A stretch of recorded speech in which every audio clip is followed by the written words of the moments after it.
Guys, welcome to the first ever Marvel Now panel that we can actually, I think it's the first ever Marvel Now panel ever. Welcome guys, welcome here.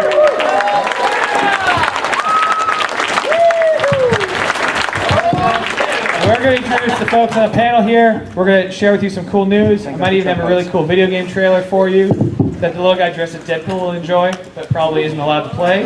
And then we're going to take your questions, and we'll probably tell you a lot if we can't tell you yet, but they'll be told really well. So first up, the man with the best face in comics, Mr. Axel Alonso. Look at him.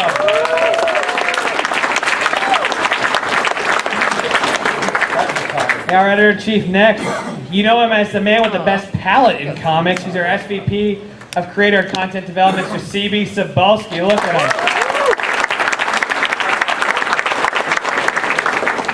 The man with one of the best wives in comics, Emily, Mr. Nick Lowe.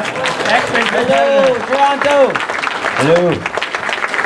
The only challenger for the title of Best Looking Man in Comics, playing the role of Steve Wacker, John Hamm.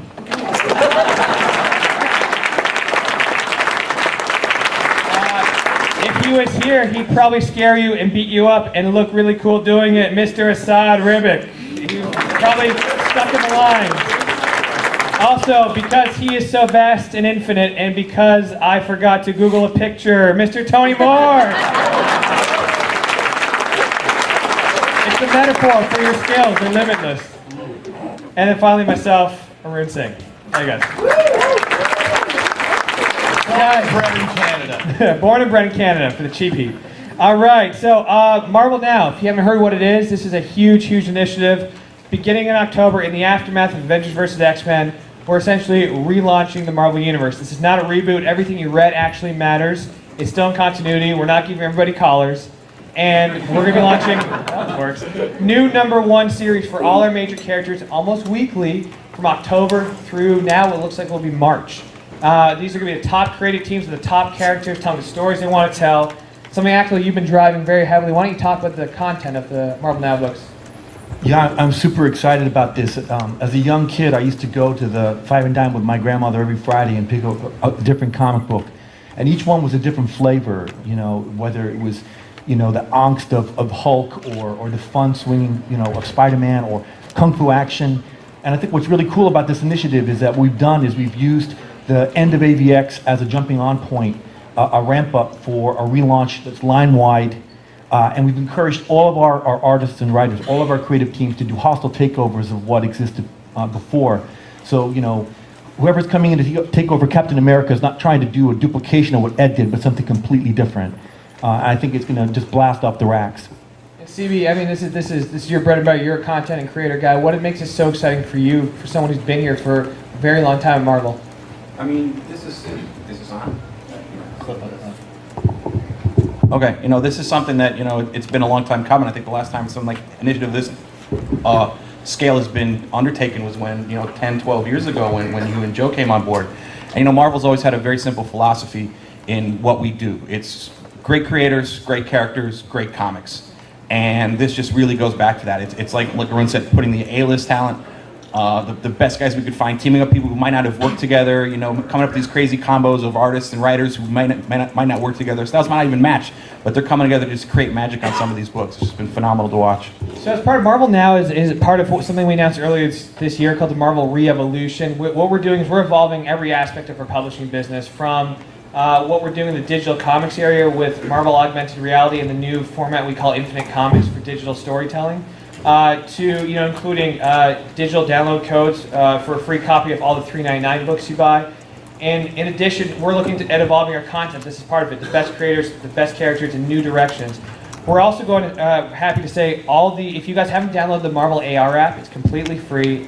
What augmented reality is if you have a smartphone or a tablet with a camera, you hold it up to comics that have the Marvel AR logo, and you'll get cool behind-the-scenes videos, images, information. It's like DVD Blu-rays without having to buy anything else and just using what you have, using your existing, you know, smartphone. And so, for example, you hold up your smartphone with the Marvel AR app open to Avengers vs. X-Men, any cover, you'll get a quick recap video of what's happened before. If you look at some issues, you'll get like a cool video about an astrophysicist explaining why Cyclops couldn't scream in space, or or behind the scenes showing when John Romita drew a different looking Hawkeye than he was supposed to. It's really cool stuff. It's all free. It adds a value to everything you buy, and every book in the Marvel Now initiative will have that. So it's going to be some really exciting stuff, and all the books in Marvel Now that are priced at $3.99 will have a code for a free digital copy of that issue that you can redeem through the Marvel Comics app. So we definitely want to give you guys as much value as we can for all these books, because we know you guys only have so many choices to make each month, and we're glad you choose Marvel. On that note, let's switch over to talking about some of the big books you guys that we're launching. The flagship book of this initiative, Uncanny Avengers #1 by Rick Remender and John Cassidy. Let's hear it for Rick Remender and for John, guys. Come on. In the aftermath of Avengers vs. X-Men, Captain America and Wolverine have to put together a new squad of Avengers and X-Men to deal with some unique threats that arise. Axel, what else can you tell us about the series? There's not much we can say without spoiling the ending of AVX, but the Marvel Universe is going to be very transformed by the events of Avengers vs. X-Men. And we're excited about this book because this team is put together to deal with a specific threat. But in the course of their first mission, they're going to realize that there's so much more to do, so much more ahead. I'm very excited about it. The fact that John Cassaday, they would lured him out of retirement, semi-retirement, to draw a Marvel book, says a lot about our confidence in the series. Yeah. And another thing about this one that I think is really important is that with the first issue of Uncanny Avengers, you're going to see firsthand that this is not a reboot. Nothing was broken with the Marvel Universe. We don't have to, fix anything. It's just, shaking up our creators and going in some new directions. But it's very much the same continuity, the same stories you've been reading. You don't have to worry about those not mattering anymore or anything like that. It's the same story. It's not a reboot. And so the villain, as Axel alluded to, will be the Red Skull, but a whole new eviler kind of Red Skull. I think Rick is saying it's the pure Nazi evil Red Skull, because he wasn't evil enough before. You need the pure Nazism in there. So he's got a new group of characters helping him out called the S-Men, who you can see in the background there, and it could be some very, very cool stuff. Also in October is something called Marvel Now .1. If you remember Marvel .1 last year, that was a prelude of sorts to Avengers vs. X-Men. You first heard about the series, and you saw the new Nova in that. And this .1 this issue is probably even bigger than that one. You have some of the best creators in comics: Brian Bendis, Jeff Lowe, Bat Fraction, Kieran Gillen, Nick Spencer, Dennis Hopeless, a ton of major creators here, and telling important new stories about characters like Ant-Man, Cable, Star-Lord, some of our teen heroes, and Nova. And let me tell you guys, this is very important. It's going to help show you the new shape of the Marvel Universe and launch some new ongoing series as well. And the first time you're going to hear about this series or see them will be in this book. There's some major, major stuff. And the new Nick Fury, who you see on the cover there, is going to take on a very important role in the Marvel Universe. Yeah. Another cool thing, there's a lot of stuff in this book that we haven't announced yet that these are stories that are leading into. You'll see some of them. Have you announced any of them? Oh, we have not announced any of them. Well, Ant-Man. there's Ant-Man on there, which is Matt Fraction and Mike Allred, the story they're doing, which is kind of a prelude to their FF book. But the rest of them we haven't announced yet, so it's some really cool preludes to things you don't even know what they are yet. And another new series launching in October is called A+X. We're so clever, Nick. Tell us about A+X. A+X exists basically because AVX Versus did so well, and we enjoyed doing it so much, and the fans embraced it so much, and so we wanted to keep that sort of thing going. So in AVX Versus, there are 2 10-page stories for every issue with top talent telling stories with the best characters that Marvel has to offer. And A+X is going to follow up on that, and you're going to have an Avenger and an X-Men together in each 10-page story. And we've got a who's who of comics creators. We've got Jeff Lowe and Dale Keown doing a Wolverine and Hulk story. And we've got Dan Slott and Ron Garney doing a Captain America Cable story. In issue 2, we've got Kari Andrews doing a Spider-Man Beast story. And we've got Peter David and Mike Del Mundo doing a Kitty Pryde and Iron Man story, which is so good. So Nick, I need to talk to you about something. Let's do it. So I heard Brian Bendis is taking over the X-Men. He is. So this is the same guy who had wanted to declare no more mutants. Yes. The same guy who's put the mutants through the ringer just writing the Avengers books. Affirmative. What the hell were you thinking?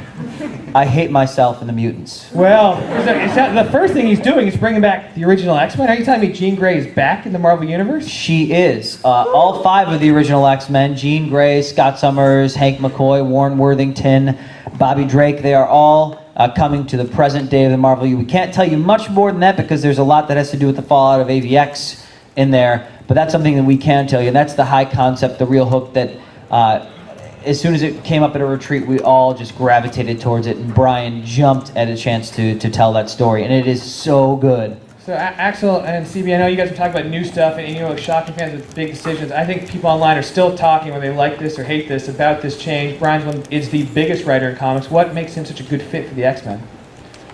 I think Brian really excelled with giving readers a ground's eye view of the Marvel Universe, you know, the world unfolding through the eyes of a young character, you know. Ultimate Spider-Man would be a great example of that. And, you know, this story very much focuses on the young X-Men from the Lee and Kirby era, you know. They grew up, you know, aspiring to live in a world that was, you know, Xavier's dream, and they're going to come into a world that's very different from that. So it's going to be very interesting for these characters to see what this world has become and see visions of themselves, versions of themselves. I mean, imagine you're young Jean Grey coming into the present and found out you died, and you got Wolverine over there looking at you kind of weird. It's not going that way, folks. Don't worry. Steve, you look like you were going to say something. Okay. He just likes leaning close to me. We'd be remiss in not mentioning the awesome art of Canada's own Stuart Immonen, who is killing on this book. Here, Stuart, folks. He is reinventing himself on this book, and it is amazing the amount of work he's putting in the detail. People are going to be stunned. And Marte Gracia and Wade Von Graubadger, Wade's on inks and Marte's on colors. So if you like the Infinite comic, the first Infinite comic, that was Marte coloring Stuart, and it is phenomenal, and you won't look at Stuart the same way again. Who did that cool new logo? That is Jared Fletcher, logo master Jared Fletcher. Beautiful logo. Isn't that cool? All right, guys. Now another big book. You might have heard of this guy as a movie coming out next year. Iron Man kicks off again in November with writer Kieran Gillen, who you know from Journey into Mystery and Uncanny X-Men, and artist Greg Land, who worked with Kieran on Uncanny X-Men. This is, I'll say this, and you guys probably feel the same way. Greg Land, I know people are very opinionated about his art. He is incredible. CB, how did you guys land on Greg Land for this? I would never have thought of him for Iron Man, but he's perfect. You know, Greg didn't think he was going to be right for it either, to be honest, when we first approached him with it. But after reading the scripts and coming around and playing around with some armor designs and really getting a feel for the Iron Man armor, he jumped at the chance because it's such a good story. So the artwork, the story kind of sold itself to Greg. If you guys remember, you know that moment in Iron Man 1 when he blows up the terrorists, which is, yeah, terrorists. And then he walks away and they have the heavy metal soundtrack in the background. That's what this book is, but the volume turned up high. It is just awesome. I've had the pleasure of reading the first 2 issues. Actually, I think we're all in the office really, really excited about this one. Yeah, I'm super excited, and it goes without saying that Greg and Kieran have a really great chemistry that they built working on several issues of Uncanny X-Men. Now, next we have X-Men Legacy by Simon Spurrier, an Eisner Award-winning artist whose name I'll mangle, Tan Ang Hua. Yep, Tanning Hua. And so, and this tells, and then with a really, really cool patchwork cover By Mike Del Mundo. Yeah, very cool. And it's Yep. it is Toronto bought and owns him. and it stars Legion. Nick, what can you tell us about this? Yep. Well, this book it's kind of a hostile takeover of the X-Men Legacy book. Rogue has been the center of that for a long time, and Professor X before that. And this is a big 180, a turn, and this book is crazy. If anyone knows Cy Spurrier's work, you know that he brings huge ideas, and this is some of his biggest ideas on the page. And Tanning Hua is definitely up to the task because he's also a lunatic artist. But it's a really, really cool book that I can't tell you much more because it has to do with some of the events of AVX and the end of AVX that you'll get to see more as the months come along. So I don't want to do this next slide myself. Kid Deadpool, can you come up here and help me with this? I think I need your help with this.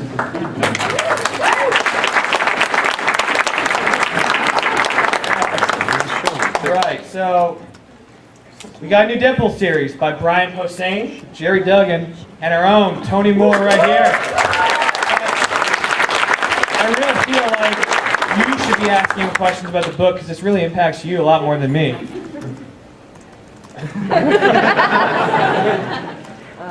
Not the Merc with a mouth. No. Or we can Deadpool, why don't you ask what happens? Deadpool, why don't you ask what happens in the book? Ask what happens. This fat bull. Come up here, fat bull. Other Deadpool, come on up too. Join us. We'll have a Deadpool core up here. I think it's that side. Take your time, Deadpool. I'm sorry, you're not fat, you're just bulky. I mean it. Facebook.com/ChubbyDeadpool. Thanks, Chubby Deadpool. The creepiest thing I heard last Yes, night. yes. Well, first of all, I've seen both variants of the cover, and I was just wondering, explain some of the changes there in the costume and such.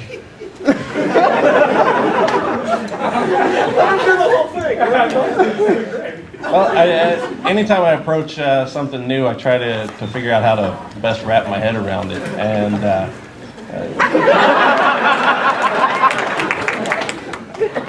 there's a lot of fun stuff to play with in Deadpool's costume, but I kind of felt the need to streamline it a little bit, kind of streamline some of the gear, make it a little more familiar to the like tactical web gear and stuff that I was familiar with. And Now, I've kind of noticed the X Games boots there and the rollerblading armbands. What's the deal with that, dude? those are ninja gauntlets. As assassins with katana blades, you should know that. And then, yeah, that's true. They are X Games boots. Because I didn't really think anklets. All right, and does the dude like, is he gonna wake up one day and the pinky's back and he knows his healing factor's back, or what's going on with that, man? What's going on with that? You're gonna have to wait and see. Read the end of Daniel Way's Yeah, I'm run. not with the mic and the swords. Answer the goddamn question.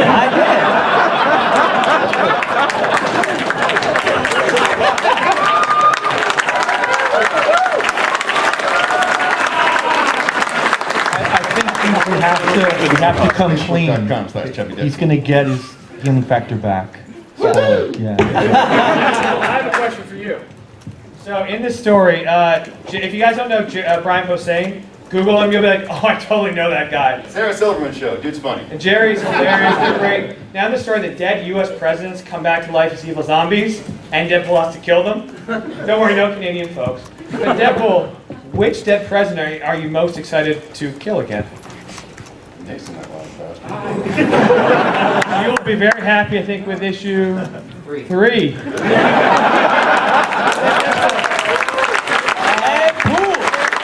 thank you very much. Another tasteful comic from the House of Ideas. Here for Deadpool, folks. Guys, real quick. If you like these Deadpools, you'll like even more playing the new Deadpool video game coming out. I have to show you the censored trailer because your parents might get mad at me otherwise for the things I'd show you and the language you'd hear. So let's play the trailer.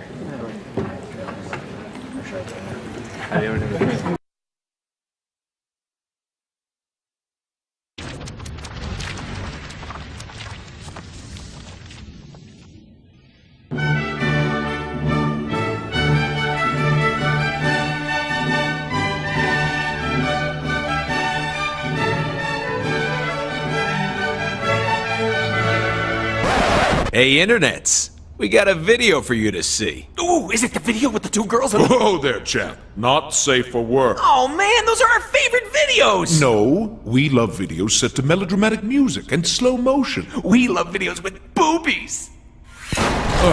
So is this a video or what? It's a game! A game starring yours truly. Come on, let's scratch that Deadpool itch. Bang, bang, bang! Bang, bang, bang! Bouncy. Or bouncy. Best ride ever! Open wide. Now let's be honest.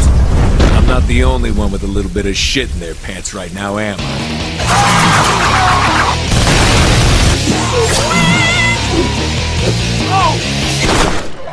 So, that itch satisfied enough for you? Actually, if you could just reach down and... Oh, hey!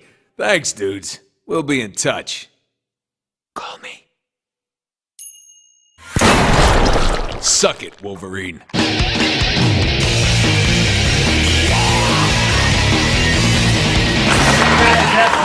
We've seen the uncensored trailer. We got to see a bit more of it at the latest Marvel retreat. You probably should not play this, or may not be allowed to purchase it if you're not an adult. But if you're an adult, you're gonna have such a good time. Like, whatever you want for a Deadpool game, it's in here. Daniel Way wrote the game, so you know it's gonna be the Deadpool you love. And it's some really awesome stuff. So buy that. Buy the new Deadpool comic. You'll be very happy. Now switching over to someone who also has a few anger management issues. The indestructible Hulk. Mark Eisner Award-winning Mark Waid has a great new take on the Hulk, joined by a sensational artist, Laniel Yu. Axel, I know when they pitched this at the retreat, everybody just said that's the perfect Hulk story. What can you tell us? Yeah, I mean, in a nutshell, Mark just pitched one of those stories that you just go, why didn't I think of that? I think it's safe to say his pitch was the one that went through the gauntlet just with no bruises at all.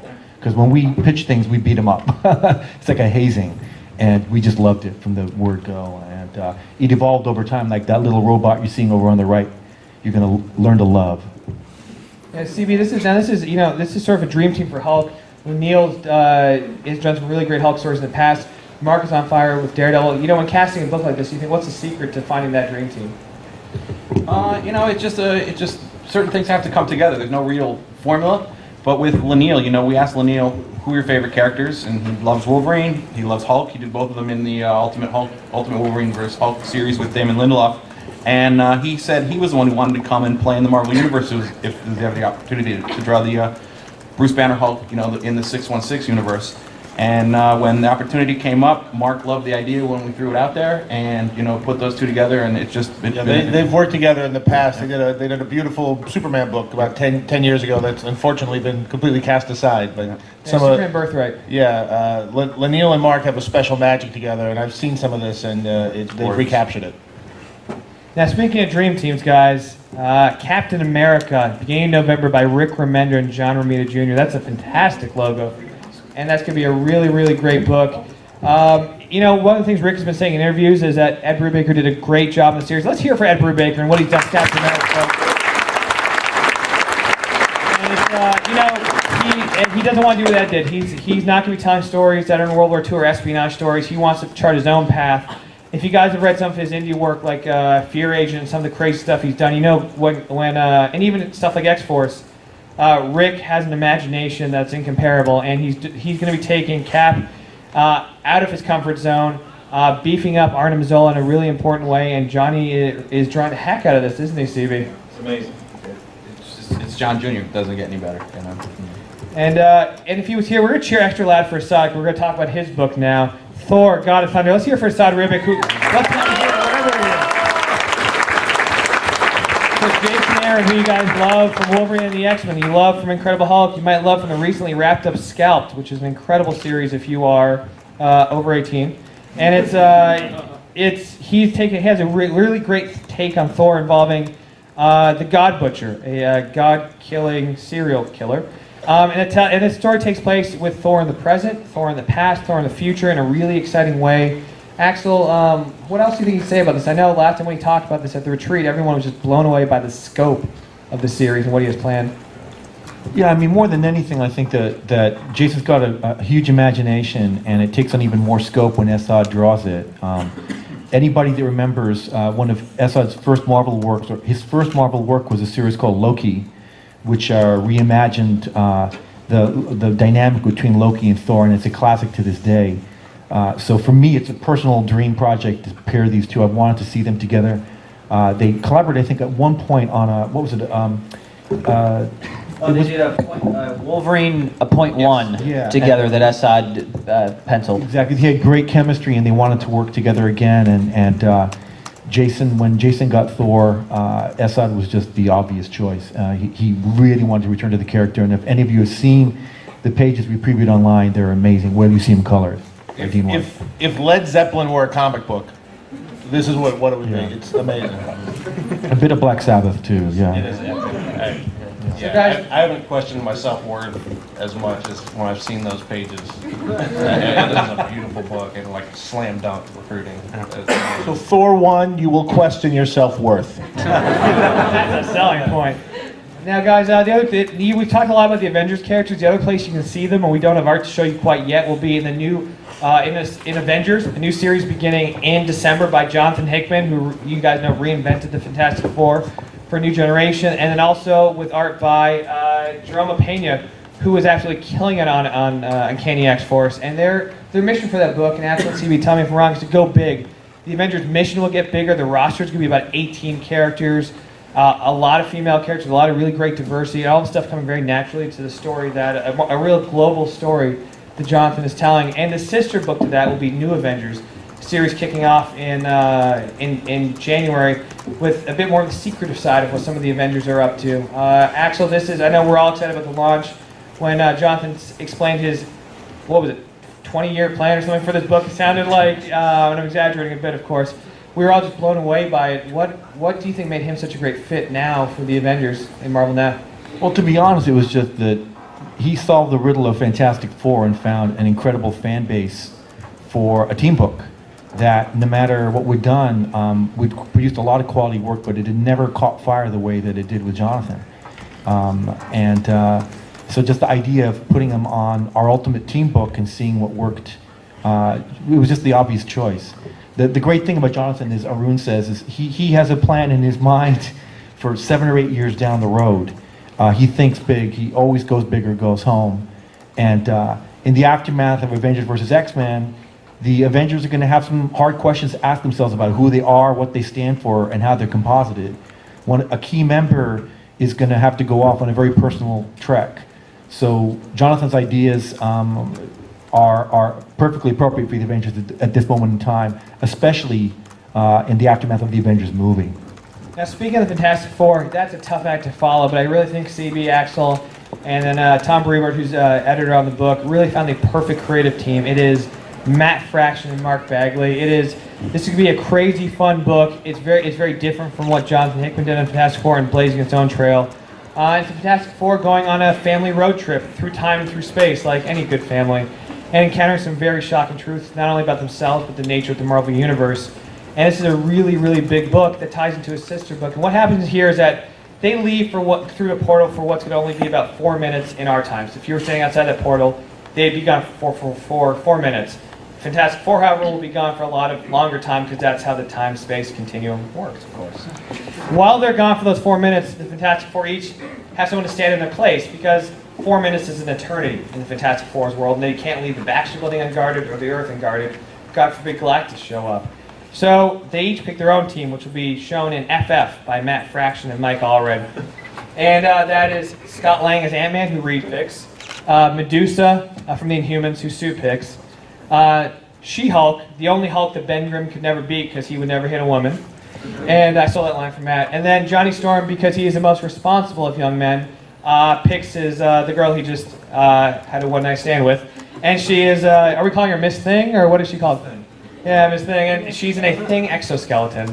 And this is a crazy book. If you guys remember what Mike Allred did with Ecstatics and X-Force back in the day, along with Peter Milligan, and the aesthetic he brings to the book, this is going to be a crazy fun book. You look at this book, and it's one of the most evocative Marvel Now books because there's new costumes, new logo, new everything. And this, again, is another pitch. And Steve, I'm going to go to you because you don't work on this book, but I know you were one of the guys who really was into Matt's pitch in Fantastic Four. What really made it resonate with you? I think that Matt is sort of writing his family, like the adventures he would imagine for his family. Matt thinks very big and is able to find the small human moments within those big stories. So it's the kind of book where you can really put yourself into it. It's a real fun adventure. That's why I dug his pitch, and it seemed to really come from his heart. So guys, we are going to move into questions now. Want to hear from you guys. What questions do you have? You want to know about where characters are going to be, what new books are coming up. Maybe it'll even con us into revealing something we shouldn't. So raise your hands and we'll go. Gentleman right there. So far, with the exception of Fantastic Four, all the new stuff that you've talked about has to do with either Avengers or X-Men. In Marvel now, we're going to see some other teams that have been out there, maybe haven't been talked about a bit, like, say, Alpha Flight, Avengers, maybe Alpha Flight. You will definitely see other teams. We're not going to lie to you. There's no Alpha Flight Marvel Now plan at the moment. Someone just clapped for that. Must be American. But in a couple weeks, Axel, you're going to be hearing about a lot of surprising team books with some very surprising Lineups. Very surprising lineups. And keep in mind, when you look at that image we showed from Marvel Now, and I'll bring it back up on the screen here, Rocket Raccoon is there.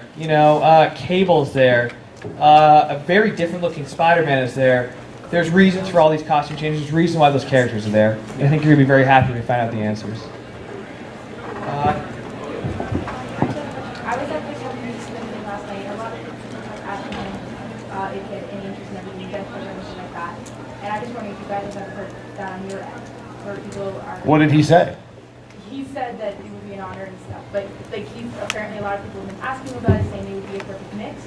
I'm just wondering if you guys have that's ever come up. The question was that Kevin Smith said he was interested in writing Deadpool, and have we ever thought about Kevin's that? never mentioned that to me, No, and he's got my phone number. So Kevin, yeah. I asked him about that last night. He says he's never read a Deadpool comic. He's thinking about it. Jason Mewes is a big fan, but he's never read it. He's never approached Dan about it. Jason Mewes has read it. Jason Mewes is a huge fan. All right, you two. All right, you Take it two. outside. Kevin Smith fight. Yeah, right now we're really happy with our creative team. I couldn't be happy with Brian and Jerry and what's his face on the book right now. And not to mention Jeff Darrow on covers. Wow, talk about a rock star. Yeah, there's no one better at drawing crazy zombie presidents or zombies in general than Tony Moore. It looks incredible. All right. Right there. Is Catherine Immonen going to be writing for Marvel again anytime soon? Yes, we announced a book. She's writing Journey into Mystery. It'll start SIF. It begins in November, and that Journey into Mystery becomes a SIF series now. All written by Catherine. Do we have anything else planned that we should tease? Hint? That's it for. Okay, that's the thing there. The Hydra dude? Oh, my vision's terrible, so I apologize. Your vision's really terrible. I thought it was a yellow thing and a mask. And okay, don't kill me, Hulk. Why remember Hulk? Hulk just remembered. Hulk can only count to 10.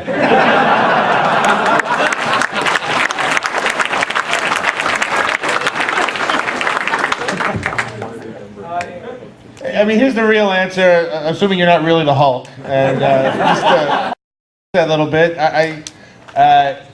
The fact is that our readers and our retailing community react to a #1. And I think the earthquake here in terms of the creative change in the Marvel Universe is big enough that it justified the #1s to make sure we were sending the message that this is the time to jump on. It's important for us as a business that people understand that this is the time to jump on. And unfortunately, we don't live in the world where people get that message when it's issue 17. We can massage that from time to time and make it work, but it's issue 1 because it's important, and our job now is to make it worthy of being a #1. And we're only putting the #1 on a book that meets specific criteria, which Hulk definitely meets. Yeah, we have a lot of other great books like Kelly Sue DeConnick taking over Avengers Assemble, Catherine Immonen taking over Journey into Mystery. Some really awesome other creative shifts, but certain books have #1, certain other ones didn't. But the thing is, we want to evolve all our products, and we want to make sure people are paying attention. That #1 really helps.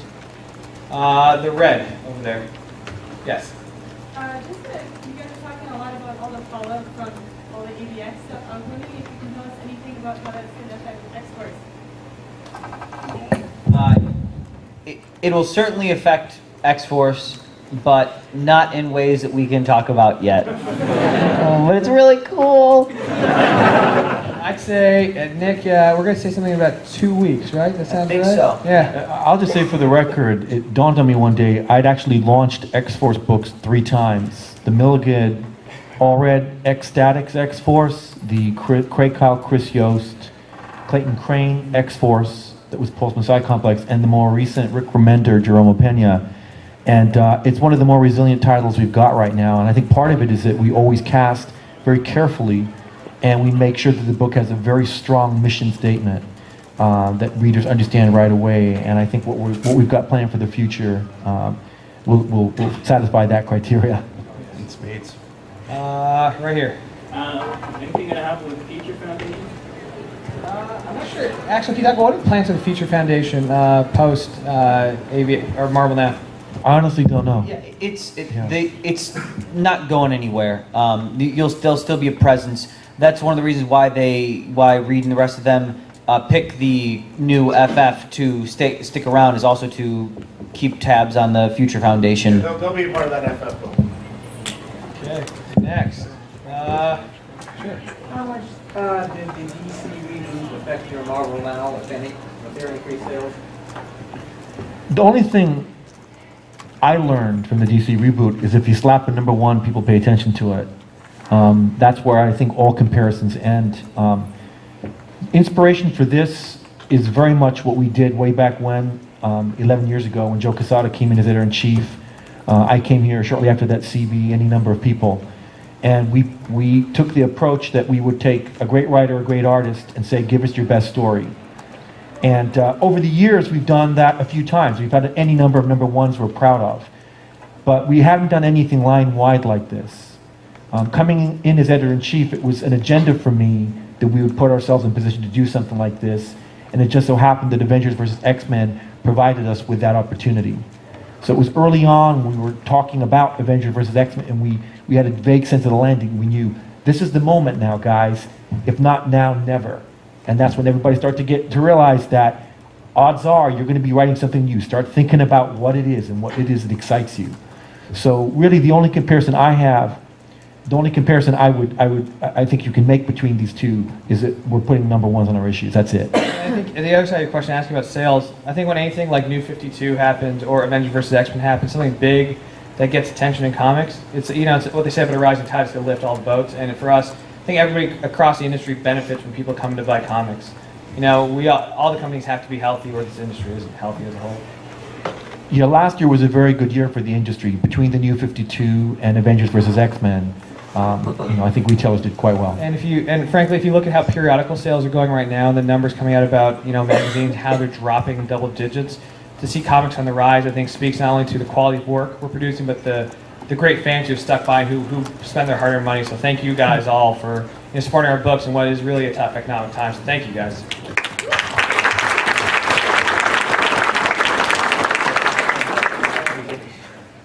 Have you ever considered bringing back Spider-Man 2099? Yes.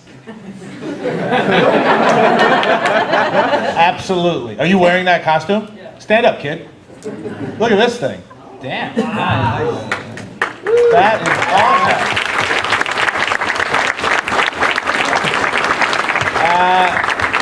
awesome. Yes, there have been several email chains about this particular subject. So stay tuned and wear that to school. Right here, black. yeah, absolutely. Hey, who's that crazy lady next to you? I was curious if there's going to be any more stability of the shipping schedules, because I find that a lot of the titles will double ship 1 month, and then there'll be maybe 1 issue for that same type of title the month after, and then back to 2 issues in the month.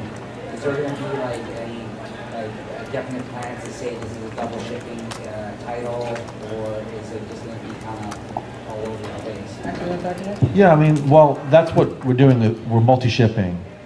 We put out more than 12 a year based on talent assignments and artist availability and story arcs and where we need to land. We decide how to divvy them up, month to month. But you guys respond to this. You like it. We figure if we've got quality material, why limit it to 1 per month? And sometimes it just comes down to the stories that the creators want to tell and getting them told in time. In Wolverine and the X-Men, we hadn't planned to do as many issues before AVX as we did, but because Jason and Chris and Nick Bradshaw wanted to get to a certain point before they started tying into AVX, we aggressively raised the amount of issues we were going to ship to make sure that book had its solid foundation before heading into the crossover, basically. And sometimes we don't want to do full-on double shipping bi-weekly book, and that's just kind of how we do it. We try to plan it as easily understandable as we can, but Do you see the solicitations every month that we release? I see the solicitations. It's just that, as with your last question, when you said, the tough economic times, it's hard to spend a budget on amount comics each month. Understood. Titles are double shipping one month, and then one issue's coming out the next month, and then 3 issues come out the next month. So that's the Right. only reason I asked. We do this. We announce it in solicitation, so you know 3 months ahead of time. Like there's 2 issues coming out this month. There's 1 issue coming out. We only have a couple books that actually ship 2 months, 2 issues every single month. Spider-Man, and that. Oh, I guess that's it. Well, we have Avengers Academy has been, I think regularly, you're right. Spider-Man's the only one we have planned all the time. And the perfect solution is just to not buy any more DC or other publisher books. I mean, I think it should be pretty easy to just figure out what just you don't need to read those. We want you to buy Marvel comics. I think you bring up a good point. We're with Marvel now. I think it'll be very clear how this will ship. Some books are going to ship twice a month. Other months are going to ship once. But I think we don't want a book where it goes twice a month, once a month, and 3 times a month, because that's really hard. But no, we appreciate you sticking by. We know how hard it is, so thank you. Right here. I know you're not going to actually name anything, but are there actually going to be any completely new titles coming out of Marvel now as opposed to just restarting the title? Yes. Yes. How many? 5. 8. 8? But we just announced at the Spider-Man panel, we announced a new book, Morbius, The Living Vampire. So that's coming up. Other stuff we probably can't announce yet. Yeah, I think when you see what comes out in December, you're going to be, a lot of it's going to seem, between December and Feb, there's a lot of those books fall into the new category that are really, really exciting. Chubby Deadpool 1s. In Tony's mind right now. With Cable's condition kind of improving, is there a Cable and Deadpool on the horizon? There's not a Cable and Deadpool on the horizon, but there is a lot of Cable stuff coming up, so keep your eyes peeled. Squirrel Girl. At the very back there. Yeah, do we have any update on the Runaways? This is actually a question we've been asked at every single panel. There'll be Runaways characters showing up in places, but sadly there's not any new Runaways book launching. It's something a lot of us and staff, most of us, are interested in trying to do more at some point, but it needs to be perfect, and we need to wait and hit at the right time and at the right place, because there are a lot of challenges in hand with it too. We can say, I think it's fair to say, beginning in December, there will be an ongoing series that features at least a couple of the Runaways in a major character role in a way that may anger some people, but it's going to be really, really exciting. And you'll hear about it soon. We can't tell you yet. Next would be Armor Hand. Are there Secret Wars going to pop up anywhere? Secret Wars going to pop up? What's Secret Wars? Oh, Secret Warriors. Yeah. Oh, you're Daisy, aren't you? Yes. There you go. There you go. Yeah, they'll be showing, some of the characters will be showing up. It won't be a Secret Warriors book, but you'll see a couple of the characters in pretty sizable roles in some books. With the Runaways? Yeah. The Secret Runaways. All right. Blue shirt. With Joss Whedon and the Avengers, and he asked if he's going to be signed to a contract with Marvel for a couple of years. Will he be involved more with comics or just the movies and TV? Well, it's really easy to direct movies. It doesn't take much time or much, commitment, especially if you're writing and directing it. I mean, He directed one this morning. yeah, and it's fantastic. It'll be released in 2014, but I can't talk much about it. But yeah, we would love that. But I think he's got his hands pretty full with writing and directing the sequel to the 3rd biggest movie of all time. All right. There. Yep. Yeah. Can you give us a couple of hints besides Spider-Man's new costume of what his role is going to be in Marvel now? Who said it's going to be a he? Yeah, that's sort of where I'm at. Spider-Man. Look at some of the costumes around this convention, my friend. Yeah, I know. No, I can't. I'm not going to, and I won't. No, I think you can. I can say that Avenging Spider-Man in December, the new regular writer, Christ Yost, Christ Yost, who has been credited that way accidentally once. By who? No comment. He takes over Avenging Spider-Man, so he'll be in Spider-Man's world. But I can't say much about what's happening in the book. But I'll tell you who I would love to put in there: Alpha Flight and Runaways. We did say at the Spider-Man panel, once you read that book, Dan Slott will be inundated with hate mail. He's going to have to stop tweeting. He will only be able to just hide in his house and Steve watch. hopes he'll turn in more scripts. He will only be able to write scripts and watch Doctor Who in his apartment because you guys will be there with pitchforks. Blue? Yeah. I was wondering, something that struck out with me was in the indestructible Hulk series, Hulk was coming from Maria Hill. Is that possibly a prelude to Hulk Snyder appearing as Maria Hill in the next Mark Ruffalo Hulk movie? What? There's a Mark Ruffalo Hulk movie? Are you announcing it? Are you announcing a Hulk movie? There's no connection between this Hulk. Yeah, Hulk, make an announcement of Hulk movie. Hulk, do it. Here it comes. Hulk bought new movies. There's no connection between the Incredible Hulk series and any plans there may or may not be for a Hulk movie. Honestly, half the time, guys, we find out about the movie same way you do. I found out about the Cap being called Winter Soldier after it was announced. Including a lot of people did because they're very secretive about it. But they've, Mark had a great idea for a series that happens to just tie into, I think, the tenor and the gravity. Yeah, Mark really loved Mark Waid really loved Ruffalo's performance, and he really keyed into that when he was pitching the book to us. So, in that sense, there will be a connection. Okay. Who has not asked a question yet? I don't know if we got right there. Yeah, I really like Morris. This guy won the Marvel game show yesterday. I'm great. Yeah. Yep. His name's Morris. I really enjoyed Will Perez's work on John Carter, Gods of Mars. Like the layouts were great. Are there any plans for using him in Marvel now? You mean Eisner winning? Ramon Perez? Yeah. Toronto's own? Let's hear it for Ramon Perez, guys. Announcements will be made. Possibly soon. Would you say to come to the panel that you're appearing on tomorrow? There will be a Marvel panel tomorrow. That there might be an announcement being made, perhaps, perchance. Possibly. Maybe. Okay, yellow shirt. I just wanted to, you guys are doing people versus DC.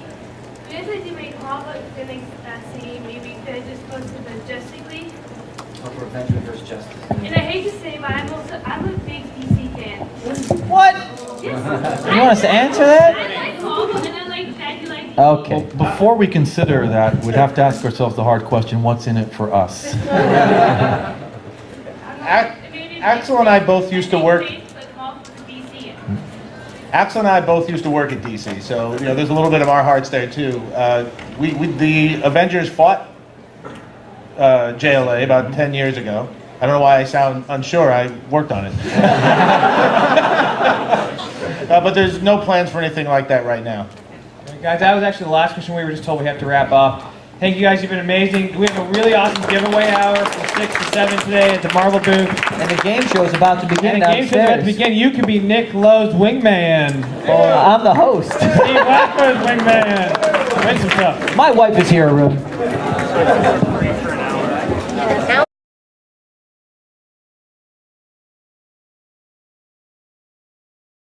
Guys, welcome to the first ever Marvel Now panel that we can actually, I think it's the first ever Marvel Now panel ever. Welcome, guys. Well, here.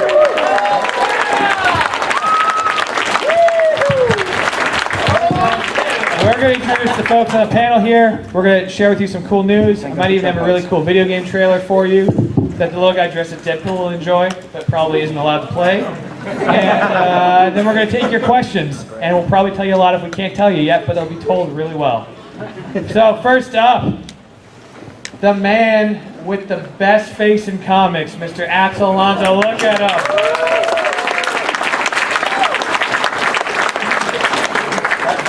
Our editor-in-chief next. You know him as the man with the best palette in comics. He's our SVP of Creator and Content Development, Mr. Cebulski. Look at him. The man with one of the best wives in comics, Emily, Mr. Nick Lowe. A tablet with a camera.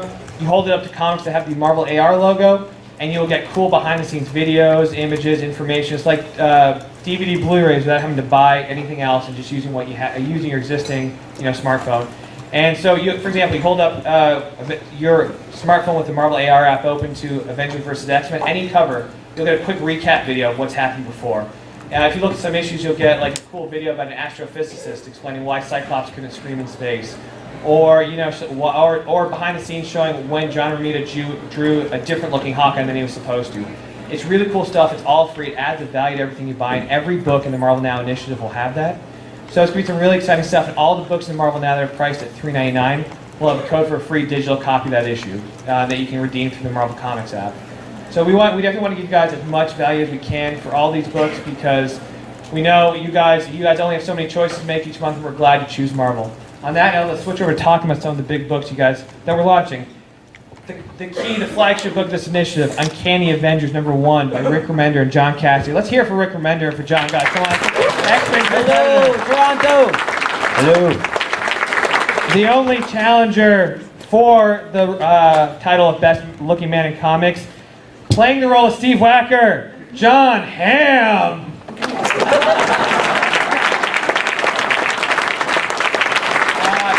If he was here, he'd probably scare you and beat you up and look really cool doing it. Mr. Assad Ribic. He probably stuck in the lines.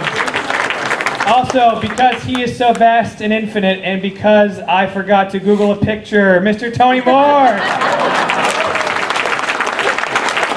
It's a metaphor for your skills. They're limitless. And then finally, myself, Arune Singh. There you guys. Born and bred in Canada. Born and bred in Canada for the cheap heat. All right, so Marvel Now. If you haven't heard what it is, this is a huge, huge initiative.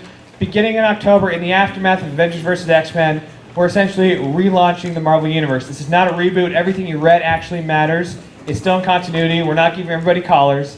And we're going to be launching new #1 series for all our major characters almost weekly from October through now what looks like will be March. These are going to be the top creative teams with the top characters telling the stories they want to tell. Something, Axel, you've been driving very heavily. Why don't you talk about the content of the Marvel Now books? Yeah, I'm super excited about this. As a young kid, I used to go to the Five and Dime with my grandmother every Friday and pick up a different comic book.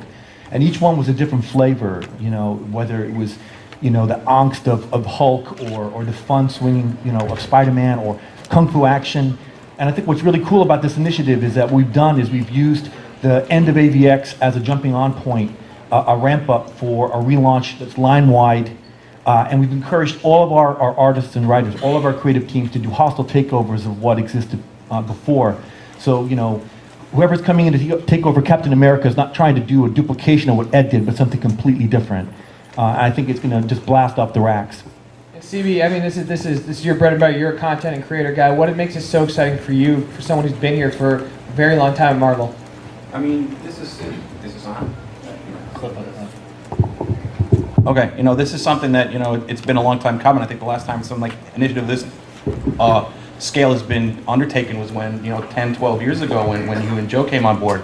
And, Marvel's always had a very simple philosophy in what we do. It's great creators, great characters, great comics.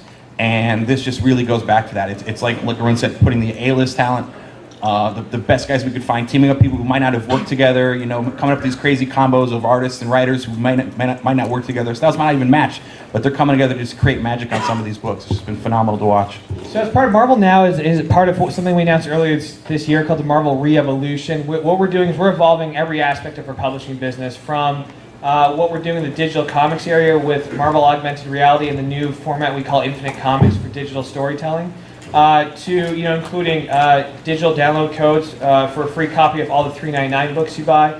And in addition, we're looking at evolving our content. This is part of it. The best creators, the best characters in new directions. We're also going to, happy to say, if you guys haven't downloaded the Marvel AR app, it's completely free.